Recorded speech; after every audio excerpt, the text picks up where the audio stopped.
daan ci ñëw alors dualité bi Bachir. man daal xam nga nee naa leen damay bëgg ne. c'est que li muy doon wax yëpp ci jafe-jafe yi Sénégal di dund. j'ai envie de demander est-ce que war na am jotu évidemment war a tàbbi ci ay këral.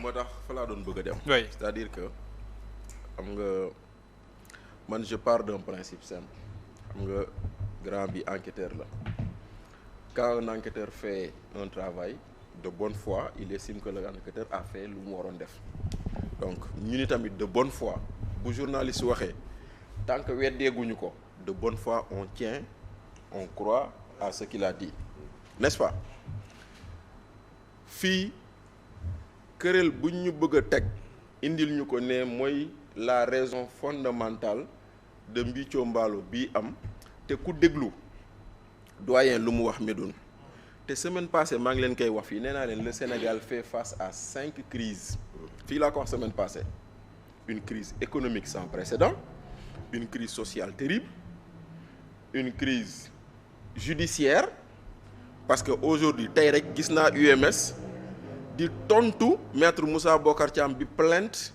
le juge d'instruction du pôle financier par rapport au traitement du cas Farba ñoom ñu ngi dénoncer di condamner l'ajustement de maître Moussa Bocar Thiam donc bu ñu demee toog ba tey jii nii ñu toog UMS di wax di tontu te démb ak barki démb ñu wax leen fi lu ne tontu wuñu mu jaral seen président mu dem toog télé di expliquer mu jaral le juge Yakham Keita dem toog jàkkaarloog Maïmouna Ndour Faye le même juge qui avait une page Facebook bu nga xam ne da doon tàgg Ousmane Sonko buñ ko fàtte fii la amoon donc ñooñu noonu ñëpp bu ñu toogee di wax on est dans une crise judiciaire donc crise économique crise sociale crise judiciaire crise sécuritaire grand bi xam na bu baax il a beaucoup travaillé dans le renseignement il sait ce qui se passe dans ce pays maintenant aujourd'hui quand on veut nous amener à une crise politique cette crise politique là à la limite c'est de la diversion. Ah ouais parce que la raison fondamentale de cette crise tegaguñ ko ci table bi ndaxte ma di war a jiite nu mu tuddati di war a jiite coalition di warta ko jiite loolu warta jot xuloo mais justement parce que warta jar xuloo xam nga tax warta jar xuloo kii ne coalition bii diw moo ko war a jiite moo ne woon démb gëwuma coalition moo ne woon démb faalewuma coalition bi élection jot na ci sama turu bopp laay demee ah Omar ku demee ci turu boppam ah def liste boppam ne yéen waa coalition bu ngeen ñëwee baax na bu ngeen ñëwul dinaa dem buñ toogee ba tey ñu naan ku war a jiite coalition boobu la ñuy xëccoo waxuñu ñu lu am waaw waxuñu ñu lu am donc la crise si elle existe elle est ailleurs ou elle a d'autres motivations te loolu nag bu boobaa da ngay dellu si lu ma la doon wax maanaam bu sa mbokk journaliste waxee te kenn weddiwu ko tu donnes foi à ce qu'il a dit te mbokk mi ma jàmbal la am na lum ñu tegal ci table bi te kenn weddeegu ko déglu leen lum ñu waxoon lu mu wax lu mu wax lu yéem la yow nga toog nga ne on remet en cause la participation du ministre de l'Intérieur élément central du dispositif de sécurité dans ce pays dans sa participation au Conseil national de sécurité amul communiqué amul démenti amul dara lu toll noonu grand bi xam na luy Conseil national de sécurité waaw on remet en cause ñu ne le ministre de l'Intérieur dem nañ ba di remettre en cause sa participation foofu noonu mu ne la Conseil des ministres dafa am ministres yi ñëw ñu taxaw di leen fouiller xam nga tegal sa téléphone garaawul parce que loolu xam nañ ko présidence ku fay dugg teg sa téléphone. waaw mais ñu leen di fouiller xool ndax amul dispositif d'écoute amul weddi. c'est quand même grave. kenn waxu ci dara. cey ma jàmbal.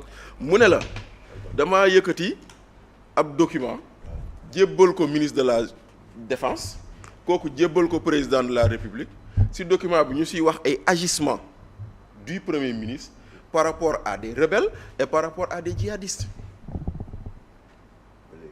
ba léegi kenn waxul kon nag ça c'est une question de sécurité nationale c'est une question très profonde. J'aimerais bien que ñu tontu ñu ci loolu. Mais justement, mais nous voudrions, mais justement, nous voudrions, c'est-à-dire que moi, j'aimerais qu'on me dise. Il a même parlé de la dame, la rwandaise.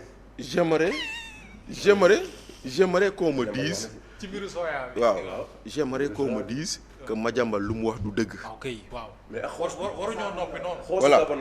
J'aimerais qu'on me dise que Madiambal qui nous dit que am na Gabonais bu yónnee xaalis pour le meeting du 8 par rapport à 1xBet et par rapport à Cheikh Dieng que xaw ma Cheikh Dieng que du dëgg. Mohamed Dieng que du dëgg. Donc man c'est-à-dire que Mohamed c'est ça le débat fondamental. C'est ça les véritables questions. Mais pas vouloir nous dire que oui président recevoir na coalition bi wala recevoir na parti bu bureau politique parti bi kii bind na kii bind na c'est quand bien même c'est important parce que je rejoins le major tey jii nii dañoo war a wekk suñu président gis nga bu doonoon muus sax suñu président la dëgg la bu doonoon muus sax suñu président la institution bu muy incarné tax dañ ko war a wekk moo tax je suis meurtri de voir des gens aujourd'hui pour des considérations politiciennes ñu yàpp suñu président. C'est dommage. Et c'est dommage. Maintenant quand bien même c'est pas normal mais loolu c'est l'accessoire. Le principal mooy lii. mooy wax ji. te loolu mooy le principal boo xam ne kenn tegu ci baaraam kenn waxu si. C'est ça le véritable débat. waaw diversion bi nag. kon nag diversion bi nag ñun tamit waruñu ko alimenter. Parce que vouloir dire est-ce que oui crise au sommet oui la crise au sommet existe.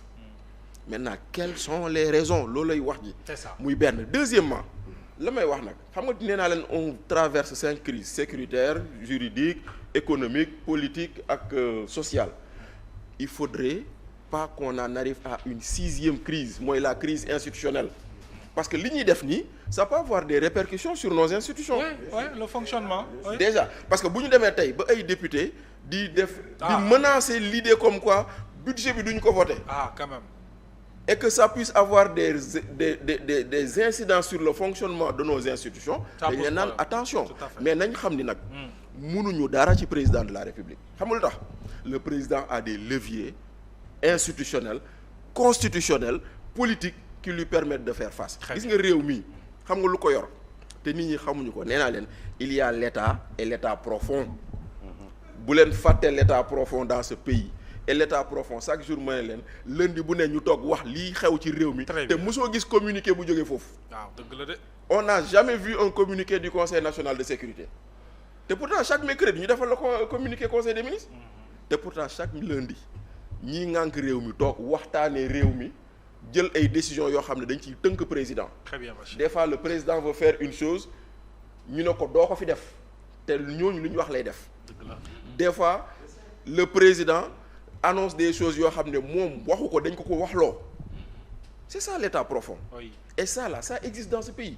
C'est pas pour rien que tey jii nii y a des personnes yoo xam ne elles peuvent être institutionnellement identifiées comme des personnes yoo xam ne. Donc ñuy def attaque yooyu waruñu xool rek Diomaye comme un simple président. non pas il y a, du tout. Il y a tout un état derrière. Pas du tout. Il faut que les gens qu'on le comprennent aussi. waaw bu ñu xamoon ni Diomaye mii ñuy jéem a tuutal. Diomaye amul lu ko gën a rëy tey Sénégal. état la bu ñu ko comprendre woon. du ñu wax lu ñuy wax. Très bien.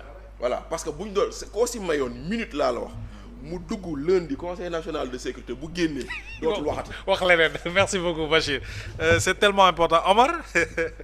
comme la waajo waxoon rek président warul du doon du boy kenn. àjjuma bii passé. waaw. nee nañ maintenant ce n'est plus Diomaye c'est l'État. L'État oui. qui est debout. waxuñu ko. Qu'est-ce qui s'est passé le samedi. biñ koy wax àjjuma la samedi nga gis randonnée ak président ak armée bi. waaw ku mu jaaxalul. kenn mënu ko am loolu ku dul président.